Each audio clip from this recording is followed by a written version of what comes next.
The company brought her in and basically said, "Hey, Stacy, Brad botched this thing. Let's see if you can work through this and figure it out." Over the weekend, she figured it out, fixed the whole thing that I destroyed over like the last month. Hi, I'm Anita Smith. I'm Bradley Rice.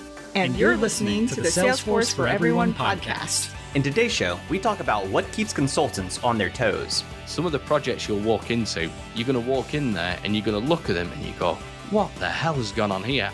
Also, Brad explains the reality behind Talent Stacker's success. Looking back at it, it's like, I don't know about overnight success because I just helped 200 businesses start a business. Hey everybody, welcome back to the Salesforce for Everyone podcast. In today's episode, we are going to continue the series on taking a look at different roles in the Salesforce ecosystem and helping you understand, could this be a good fit for you? And the role we're going to cover today is a Salesforce consultant. There are a lot of different varieties of this, so we have a lot of information to cover. And as always, with me to dive in on this is Anita Smith. How's it going, Anita? Hey, it's going pretty well. Been busy actually studying and putting more focus on my main role as Scrum Master. So just learning new things on how to improve there. How's it going with you? Yeah, we've been also staying pretty busy, enjoying having a little time to ourselves with Evelyn out of school for the summer. So that's been a nice transition.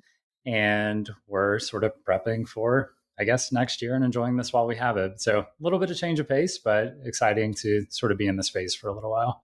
So who do we have joining us today? It's a repeat guest. Yes, repeat guest. Dave Massey is joining us again because he started his career as a consultant, led him down a different path, but really interesting career path so far. He was telling us a little bit about it before the show, and he'll explain more going forward. But welcome back to the show, Dave. Happy to have you again. How are you? I'm very well, thank you. Hey, Anita. Hey, Brad. How's everyone doing? It's great to be back. Really looking forward to it.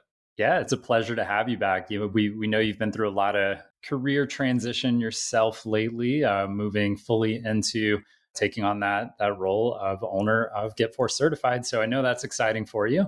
But yeah, today we're going to have some fun talking about, I guess, your old life all the way back, 3 years ago, I guess over the past 3 years, moving through your career. So if you don't mind telling us a little bit about sort of what Anita mentioned, like you were telling us before the show, how did you get into the Salesforce ecosystem? What was your initial role? And then we can talk a little bit through that progression. Yeah, definitely. So I initially started as a junior consultant at a small boutique consultancy.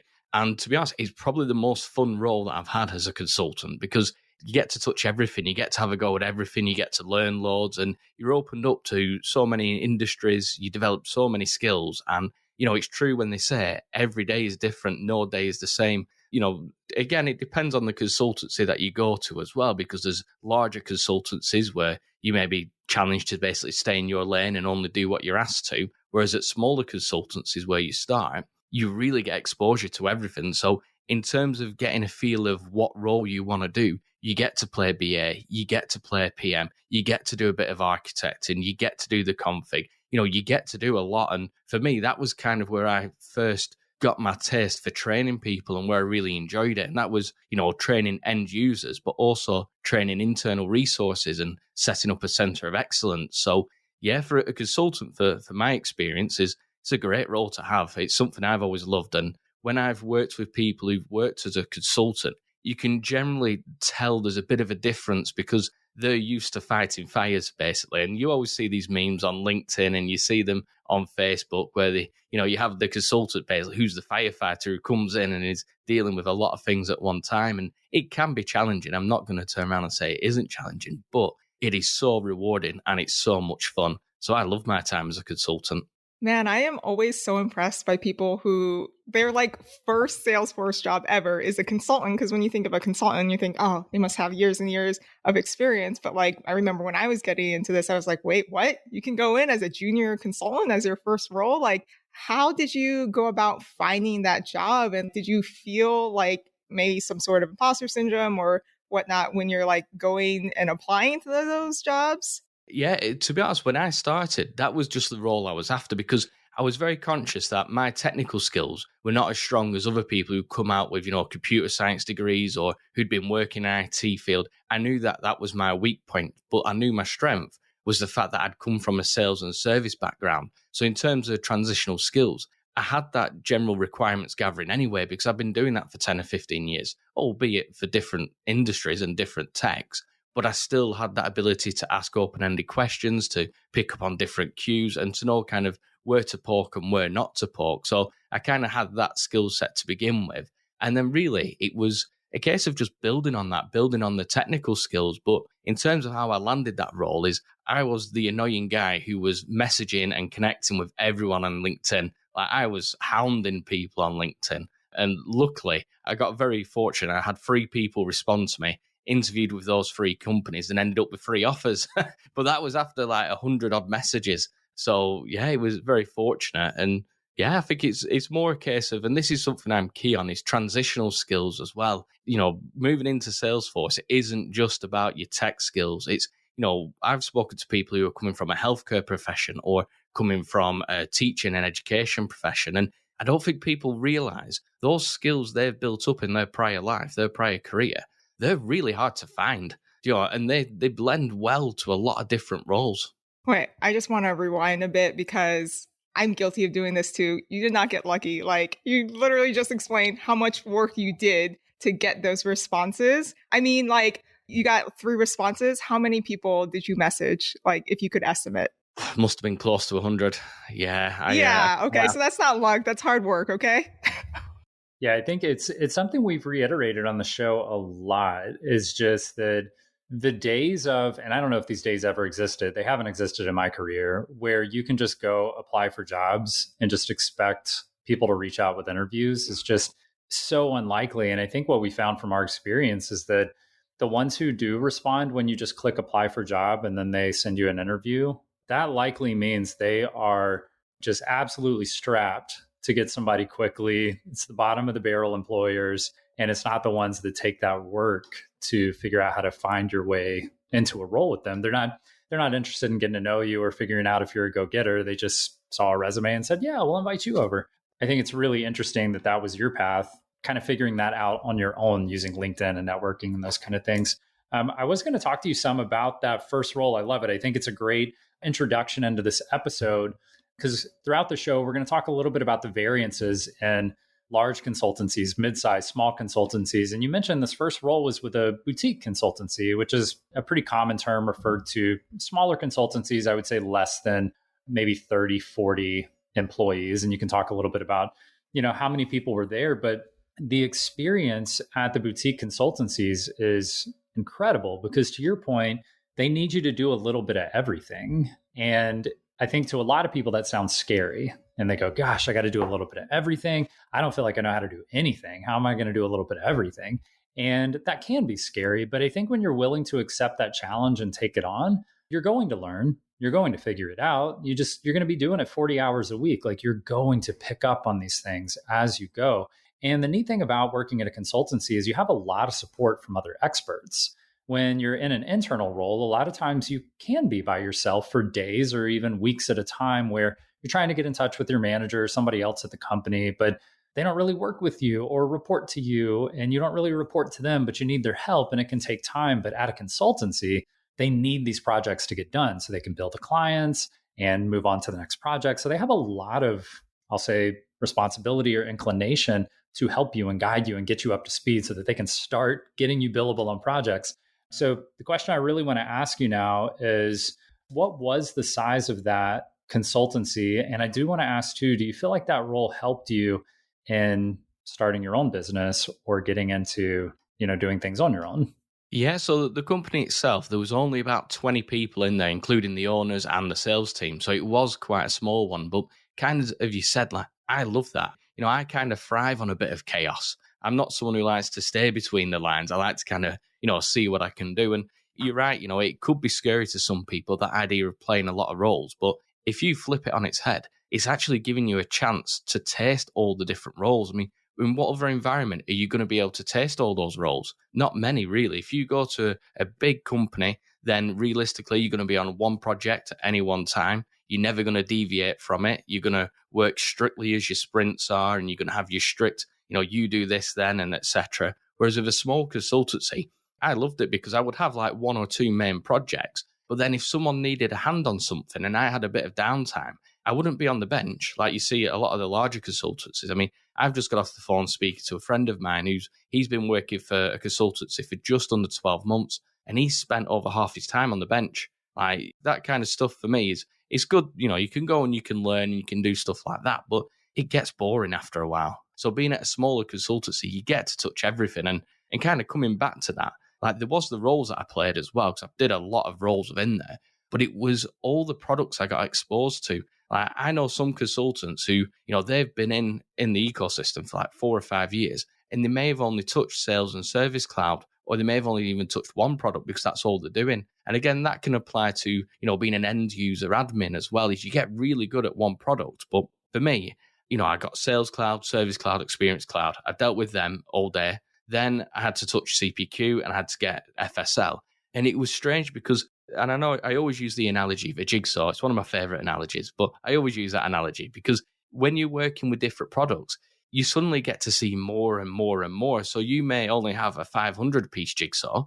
Then you start to experience CPQ and you're like, well, actually, this is a 1,000-piece jigsaw. Then you plug in field service and it becomes a 2,000-piece jigsaw. And by being in that environment, you learn how you could take stuff. So when I was architecting and building solutions, I was basically stealing CPQ functionality and rebuilding it in Sales Cloud to kind of give certain elements to it like that. So yeah, I really recommend small consultancies, definitely. I'm feeling a little FOMO right now, fear of missing out, because I work for a boutique consultancy, but my experience is completely opposite. One client who, has me for 40 hours a week. So, I mean, I'm really focused in and I can dig deep into that one client and their org, but completely different experience. So I want to hear more about, first starting out, because a lot of people listening now, I remember what my thoughts are. I was like, okay, but what do you do each day? Like, how is it your first month there? Like, what projects were you put on? Did they kind of add you in on projects gradually? Were you at the beginning of projects? How was your first month in your first junior consultant Salesforce role? Exciting. That's probably the best word I could use to describe it, because when I started, they were still trying to work out what I could and couldn't do, because I'd gone in with 2 certifications, but I'd never worked in the ecosystem. So it was a kind of case of, well, hang on, he might have the knowledge, but can he actually do it or can he not do it? So I was just put into a bit of a support role to begin with. So I was helping one of my team members on one project, just doing standard config stuff, building out pick lists, building fields, a couple of custom objects, a bit of UI, kind of standard stuff than that. Then from there, it was like, well, try your hand at this. So then that was when I first got into flows. Someone said, oh, can you look at automating this? And I was like, oh, yeah, let's have a look at this. And, found flows. And I was very fortunate because one of the people I worked with was actually a golden hoodie winner as well, Jonathan Fox. So he was at the first company I joined as well. And he really helped me get to grips with a lot of stuff. So, how you was talking about a big consultancy, you might not be able to get that support. Well, at a small consultancy, and again, because this was, we were in the office as well, like if I needed help, I could literally stick my hand up and grab someone, and that was what was really, really beneficial. And especially because everyone was working on different projects, it was like an amalgamation of ideas. Everyone had a different experience working with different products or, different industries, and they'd built certain solutions. And, there was another guy I worked with who, what he didn't know about Salesforce would probably fit on the back of a stamp. Like this guy was really good, but he was very, very analytical. So I remember we were doing a lot of data loading and we was trying to, do all these VLOOKUPs and all this to try and get it working. Dean comes over and he goes, oh, just do that. Click, click, click. And we'd spent 2 hours trying to do something and he'd solved it in 2 clicks. So, there was that kind of thing. Yeah, so my first month was kind of getting to grips with that. And I was very fortunate because I was working quite closely with the owner as well. They quickly realized where my strengths lied. Because at that point, again, my technical skills were all right, but they knew I'd done a lot of, sales basically and requirements gathering or, information fact finding as I used to do in previous roles. And next thing I knew, I was chucked straight into customer discoveries and I was doing customer discoveries. But again, that isn't to scare people. And I think this is sometimes where sales gets misunderstood. People think like when you're doing discoveries, it's like the Spanish Inquisition. It isn't, you're not there to ask 1,000,001 questions. You're there to understand the pain points, to understand how Salesforce could solve them and to really build that trust and build that relationship. And there are a lot of different techniques you can use. And, you can create all these documents, which are all brilliant. But once you boil it down, essentially, it's just you with another person asking, hey, what's the issue? What problems are you having? How can I solve it? And that was kind of where it stemmed from. And then from there, I started playing a mix of roles and started leading projects, started leading the requirements gathering side of things, spent quite a bit of time, in workshops on site with customers, and again, started doing a lot of training as well. So yeah, it was an exciting couple of months to begin with, definitely. Yeah, that's excellent. It sounds like you got really incredible experience there. And I'll say that, some of the consulting roles I worked in the past, it was very similar to that, where you get so much exposure and support at the same time that you can just really skill up so quickly because you can help others while you're being helped by someone else. And, getting into the sales, getting into the marketing, get into the requirements gathering, you just get a little taste of everything and you figure out what you're good at. And it's really nice to have that somewhat safe environment to do that in. I remember I really butchered a project once. It was in my first role. It was within the first 6 months being a consultant. It was a data migration and I ruined their data. I mean, I don't know what happened and I could not figure out what happened. I was like, I'm going to probably get fired, I guess. Like, I don't really know what happens next. I guess I just get fired because I just bombed this. And sure enough, somebody comes in and bails me out. Her name was Stacy Hyatt. And the company brought her in and basically said, hey, Stacy, Brad botched this thing. We're not going to say anything to the client. Let's see if you can work through this and figure it out. Over the weekend, she figured it out, fixed the whole thing that I destroyed over like the last month. And to that exact same point, she was one of the people who really taught me a lot of the major concepts of how Salesforce works and how things happen. And it ended up, even after just destroying that data migration, I would say towards the end of my consulting career, data migrations are what I felt most confident in, what I would really come help out with. And people were scared to death of them for that reason. But I really enjoyed them because you could honestly, you could just sit down and do a data migration for like 100 hours and nobody really knew what happened. But all of a sudden they run a report and it's a beautiful thing and they're in a brand new system. So that was awesome. But I wanted to touch on a couple other things you mentioned. One was that you mentioned the individual who was able to come in, do a couple of things, and knock out everything you guys were trying to work on for a couple of days. And it goes both ways. I want to point that out to especially people early on in their career.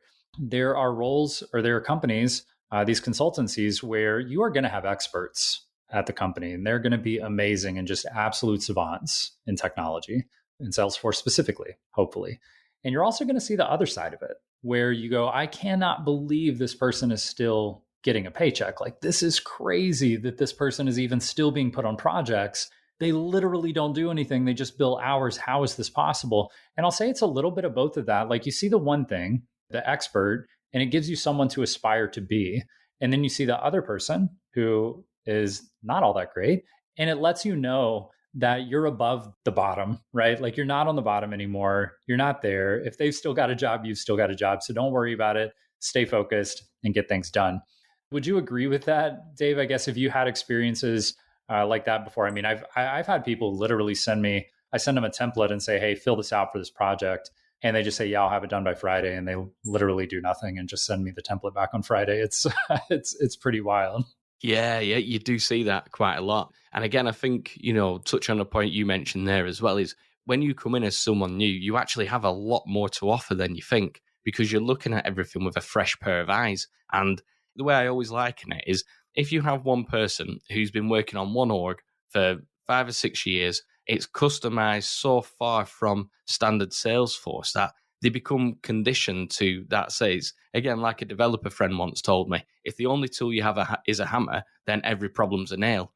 And that's kind of what happens with people. And by coming in as someone fresh, because you see things through a different lens, you could spot different solutions that other people might not, because they've always done it a certain way. It's not to say they're wrong. It's just to say, if you can amalgamate your view with their view as well, then you come up with something really, really beautiful, something really elegant. That's a really nice solution. And again, how you mentioned about the templates, I've seen it where people have logged a huge amount of time on something, and I've sat there and thought, how have they done that? Do you know what I mean? When I could do it so quickly. But again, it's because people have different ways, and you might not realize how fast you work until you get into that as well. So again, it's just a really good kind of benchmark to find yourself.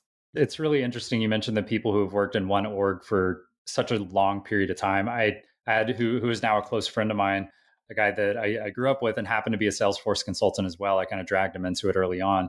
His first job was an internal role at a company that manufactured garage doors. And he had worked there for about 3 years before looking out and like, what else is going on in the Salesforce world? And I was telling him all about all these jobs and these consultant roles and all these companies and all this different certifications you could get.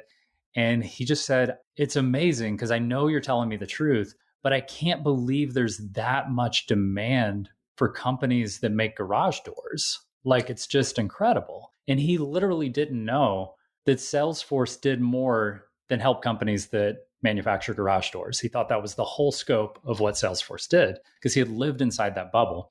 And that brings up a point I wanted to mention before. You talked a lot about the experience you got with different Salesforce roles, which is awesome. But you also touched a little bit on industry experience, which to me has given me so much confidence in my career.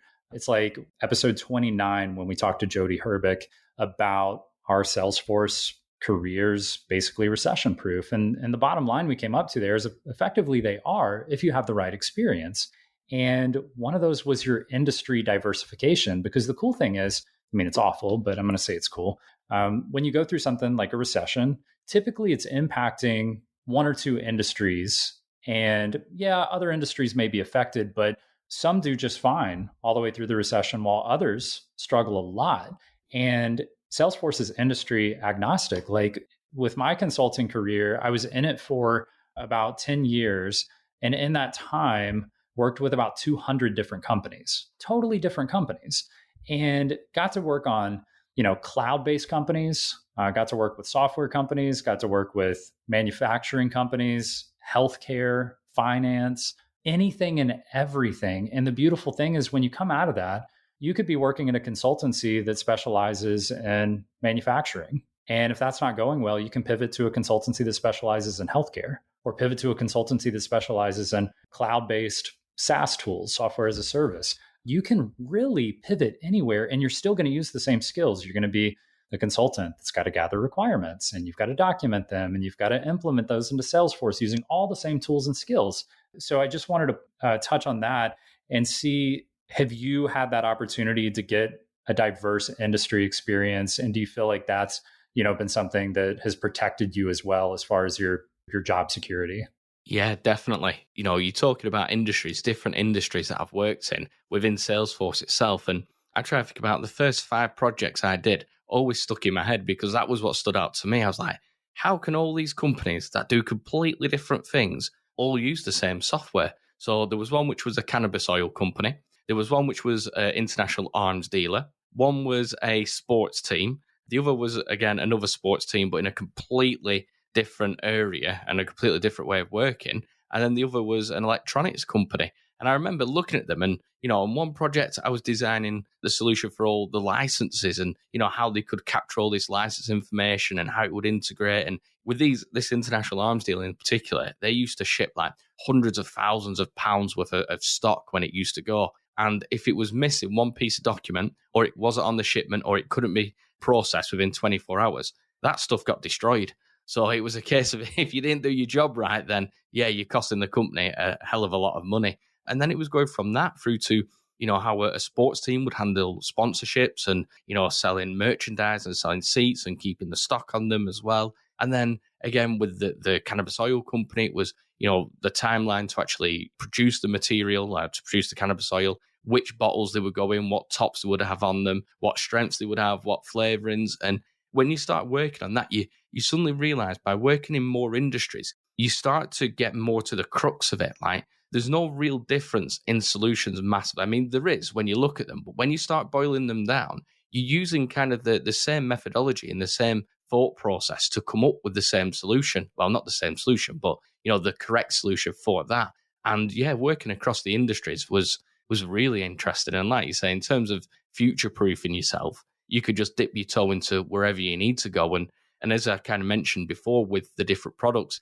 as you learn how one industry works, you could take your learnings from that to the next industry, then to the next industry, then to the next industry. And suddenly you start building up this massive bank of knowledge that you can easily tap into. And without poo-pooing on any consultants, I tend to find that consultants who have worked in small consultancies where they have been doing 6, 7, or 8 projects a year, the skill set they've developed in that time frame is frightening. Like, they come on so much, and I genuinely think, like, the company I started at, they're the sole reason I've been able to accelerate how I have, because I didn't have time to sit on the bench. I wasn't on the bench once in 18 months, to the point where really I was overutilized. But I knew from my perspective that was what I wanted. There was always that, position where I could turn around and say, look, I'm a bit knackered.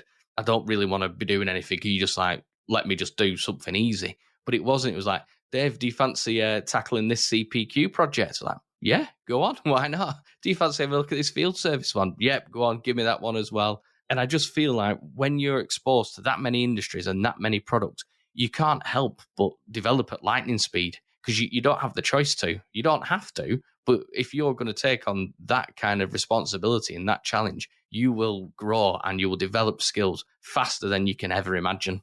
That is amazing. So much more FOMO now. Like, you just explaining all the different projects and companies you get to work on, that was so interesting.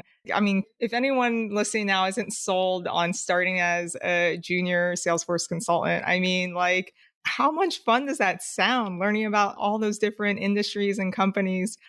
And I also love and will be using the term poo-pooing in the future now.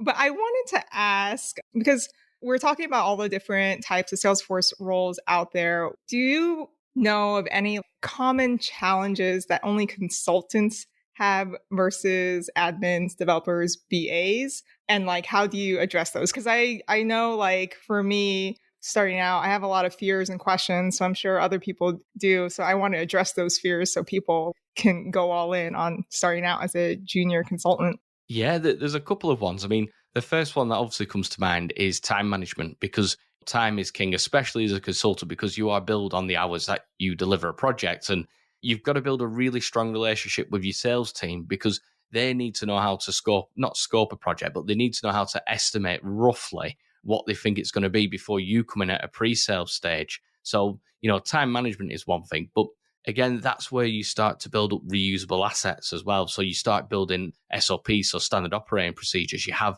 documents, you have templates that you use. I mean, I've got a Notion that's full of all the stuff I used as I was kind of getting to grips with everything, and it would change and it would adapt as you was going through it. But I would definitely say time management is one thing, but that isn't necessarily a bad thing, because you learn time management skills very quickly, because if you don't, then you are going to struggle. And I also think the knowledge is really important, like developing knowledge. That one of the challenges I had and that I saw with other junior consultants was having that gutsy approach to just try your hand at everything. I mean, if you just want to do one single role and you don't want to step out your comfort zone and you don't want to have to do anything that you don't know, it's probably not the right role for you, because you're not really going to get that. That's where you want to find someone who does exactly what you do in exactly the industry that you want, that has the exact requirements that you can fulfill. So there's that. And another thing I would say with consultants is you deal a lot with people, like an awful lot of the time you're dealing with people, not necessarily in meetings. So it's not like, you're spending 50% of your time in meetings, but you're working as a team, especially as a consultant at a small consultancy. There's no there's no, oh, no, I can't do that, I'm on my project. It's like, yeah, you need a hand, just give me a shout and I'll come and, help where it needs to be. So you've got to be able to just communicate with people and just be able to sit there with someone who you've never really met before and just go, right, what issues are you facing? And just be able to put them at ease. So I think, people who are perhaps not so comfortable dealing with people might struggle a little bit. That's just my personal opinion on it. But then again, it all depends, and this is a conversation for another day. It depends on your role, whether you're functional or whether you're technical, because someone who's functional spends a lot more time on that soft side, whereas someone who's technical will spend less time doing that, and they may rely on a functional consultant to help them. Because again, a consultant is an all-encompassing role, so you probably won't have a BA at a small consultancy. That's part of your role as well. And adaptability. I think you have to be adaptable to be a consultant. And that's, being able to adapt to different projects, different environments, but also different technologies and the changes that come through. And some of the projects you'll walk into, you're going to walk in there and you're going to look at them and you go, what the hell has gone on here? I remember walking into one project and they'd hard-coded lead assignment rules. And I remember sitting there scratching my head thinking, what has gone on here? And I couldn't work it out because I was configuring lead assignment rules. I was turning them off. I was checking all the flaws. I was like, I don't get how this. How are these leads going where they're going? And then I pulled a developer in and he opened it up and he was like, yeah, there you are. They're hard-coded. I was like, what on earth? So you are going to see some really interesting things. But again, it's all experience. All these things that might perhaps put you off, they'll make you stronger. They'll make you more employable. They'll make you advance more. Like if you have a weakness as a consultant, you'll quickly find that out and you'll quickly build on it as well, because you can't just go, hang on a minute, I don't like talking to stakeholders. Do not put me in a room with people, because your boss will turn and go, well, you're not a consultant then, are you? So you quickly find out. Yeah, it's spot on. And I appreciate what you said about time management. You mentioned a little bit about how in that first role, you were potentially even overutilized at times, but certainly never on the bench, which would be the complete opposite of being overutilized. And it's tough, especially for entry-level consultants, to push back on drawing those barriers and boundaries around how much they work and when they answer the phone and when they respond to emails. And, that's what it comes down to, in my opinion, is first deciding what's comfortable for you. And what is that? Is it 5 o'clock on the dot? Is it 8 to 5? Or is it, are you willing to go till 6? Or is it dead at 5, but then you'll respond to a couple of things in the evening? And at the end of the day, you've got to be willing to stick to that, because you're going to be training your coworkers and training your managers and training your clients. Each and every time you get a new client, you're retraining them on, this consultant doesn't pick up the phone in the evenings when I call, but you know what? They call me back right away at 8 o'clock in the morning the next day. Or they don't respond to emails at 10 p.m. But you know what? They respond right away first thing in the morning. And if you train them on something else, if you train them, you do respond right away and you do pick up the phone, then guess what? They're going to use you in that way because you haven't established a boundary and they don't know they're doing anything wrong. So you have to let them know what your boundary is. Otherwise, it's not fair for you to assume they should just treat you a certain way because you've taught them how to treat you. So I would say that goes, whether it's Salesforce Consulting or anything else, that's really, a big part of managing yourself and your time.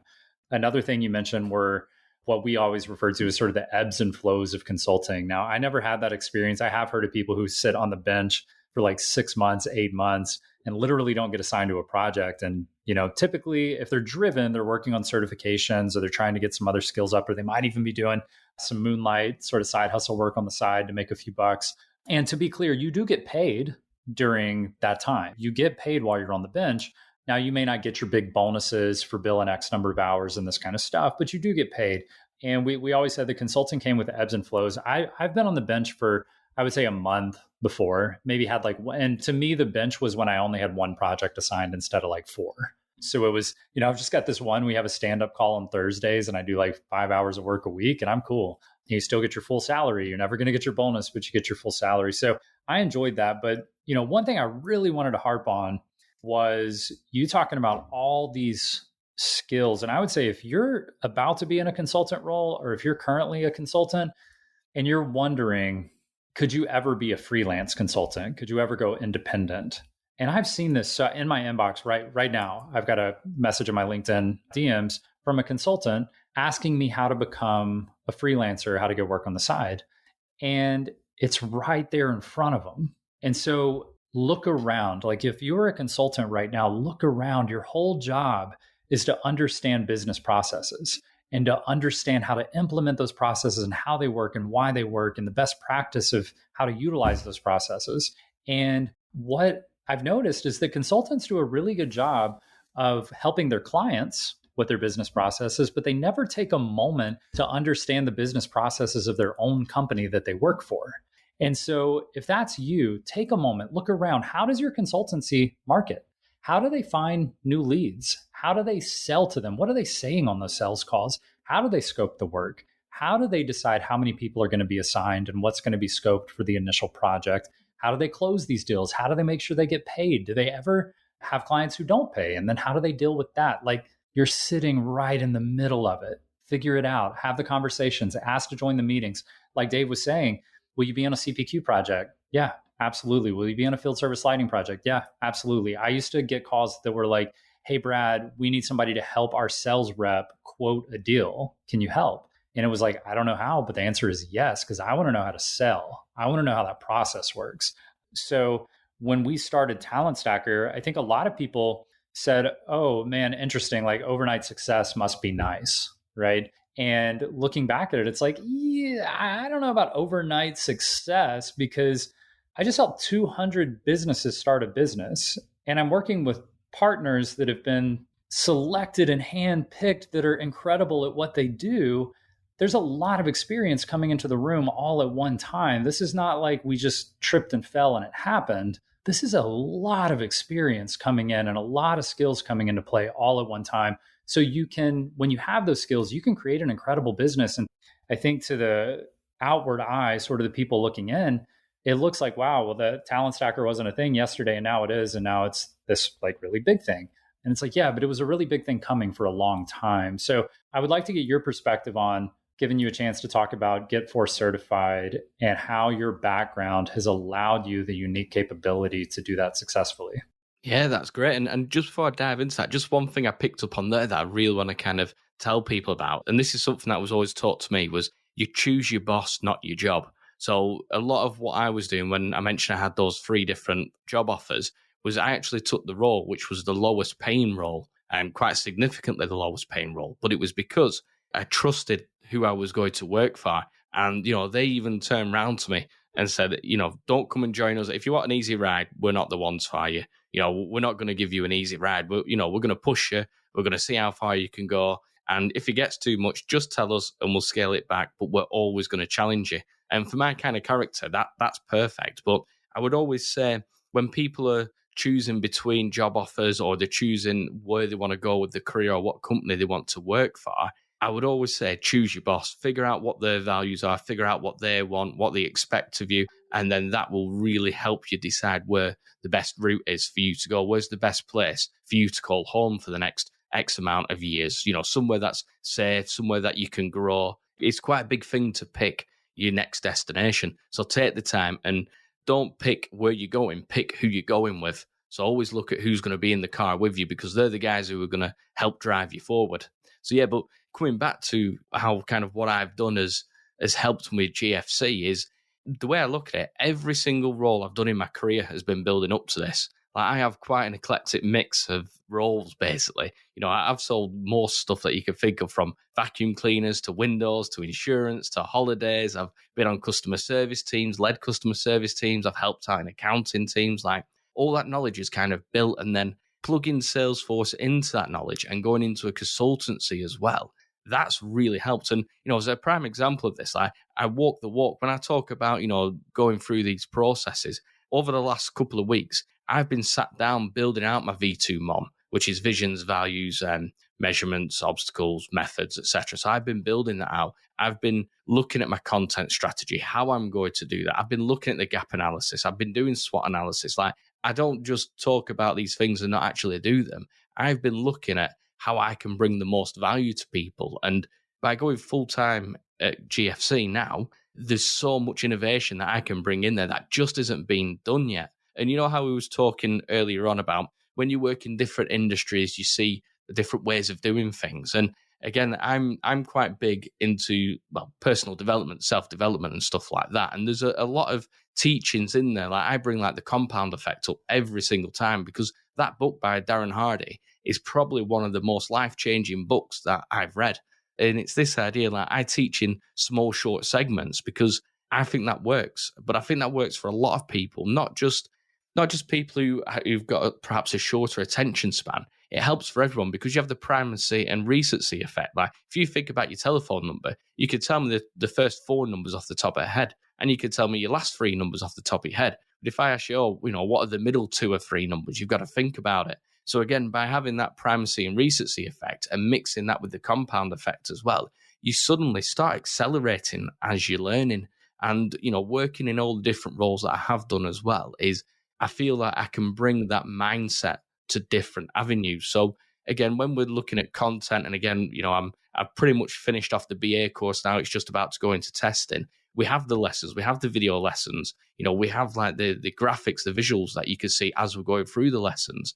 But what we also have is the cheat sheets as well. So, if you're not 100% a visual learner, not a visual learner, sorry, but you don't learn so much by video lessons and that kind of stuff. And, I still find it amazing that people want to listen to my voice. So that still amazes me because I don't want to listen to it. So I think having those cheat sheets at the end, it tackles it from a different angle, and it's all about approaching it from different ways. And you're going to see over the next few months some of the stuff that's going to come out, like interactive videos, which I've never seen anyone else do these. But again, one of the companies I worked for as a consultant was an e-learning company, and it just happened to be one of the best e-learning companies out there. Now, I don't use their software because it's too expensive, to be honest. But the stuff that I learned as I was a consultant and I was helping them, and I was doing the CPQ project with them, and I was learning how they structured it, and how they would have different roles for any project and the different assets they would use. And I learned so much from that I can bring into this as well. So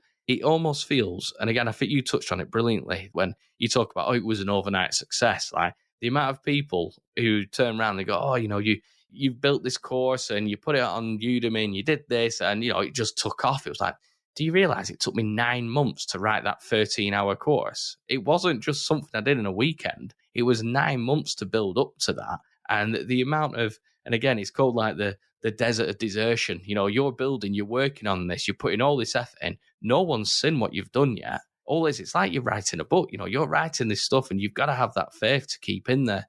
And luckily, my wife was the one who said, you've put all this in, just keep going, just launch it and see what happens. I was like, okay, but what happens if it falls flat on its face? It's like, well, if it falls flat on its face, it falls flat on its face, but at least you've given it a shot.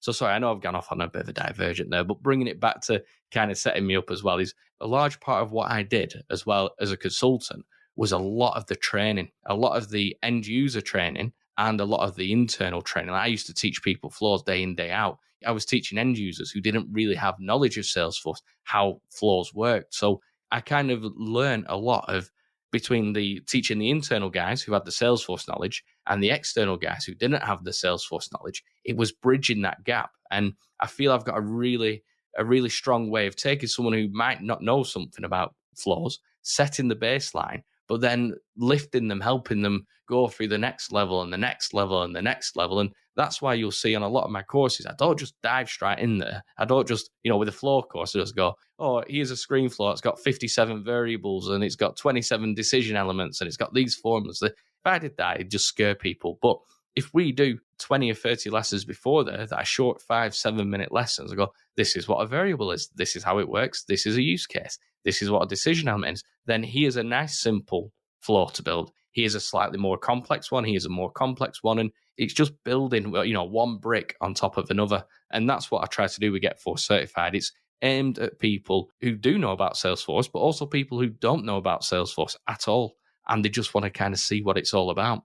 Yeah, I think it's excellent. I mean, obviously at Talent Stacker, we're big fans of what you're doing at Get Force Certified. I mean, it is the training that we recommend and we actually use with our members. So if you can't tell, we're definitely fans, and obviously having you on the show here a couple of times, we definitely respect your voice. I think not only as a business owner and a creator, but just as a community member, here to spend time with people and make sure that they're successful. And I think similar to us, whether or not you ever buy a product that we have, that's sort of indifferent to the point that we still want to see you succeed and we want to be helpful to you. So I really appreciate that. And I appreciate you being on the show today to help people understand, what does consulting look like? And is it challenging? Yes. But are the benefits massively outweighing what you're putting into it? Absolutely they are. There's so much you can gain from getting into a consulting career. So hopefully with what you've heard in the show today, you feel that consulting is a little bit more in reach for you. Yeah. Thank you so much, Dave, for helping remove those fears people may have when starting a career as a junior Salesforce consultant. And for all you listeners out there that are interested in getting started, head over to talentstacker.com/start to join the free 5-day challenge. And for those of you who are maybe in your career already and you want to get into freelancing, we actually have a free Salesforce freelance career launch guide on the website, talentstacker.com. Yeah, that's perfect. So for everyone listening, thank you so much. Dave, once again, thank you so much for joining us and giving back to the community. For everyone out there, if you're enjoying the show and you like these episodes and you want to hear more, be sure to subscribe on whichever platform you're listening on. Share it with your friends and family. Leave us a review. We really do appreciate those reviews. And if you want to ask a question for our Q&A episodes, be sure to head over to talentstacker.com/voicemail and leave us a voice message there. And until then, we will see you on the next episode. Bye. Thank you for joining us today. To get started for free on your own Salesforce career, go to talentstacker.com/start or check the show notes. There you'll find all the resources you need to start earning $60,000 to $80,000 in as little as 8 months, no matter your education or career background. The Salesforce for Everyone podcast was produced by Edmund T. and engineered by Andrew Mendonza. If you like what we do at this scrappy can-do podcast, please help others find us by leaving a 5-star rating and a great review on whichever platform you're listening to us right now. See you next time.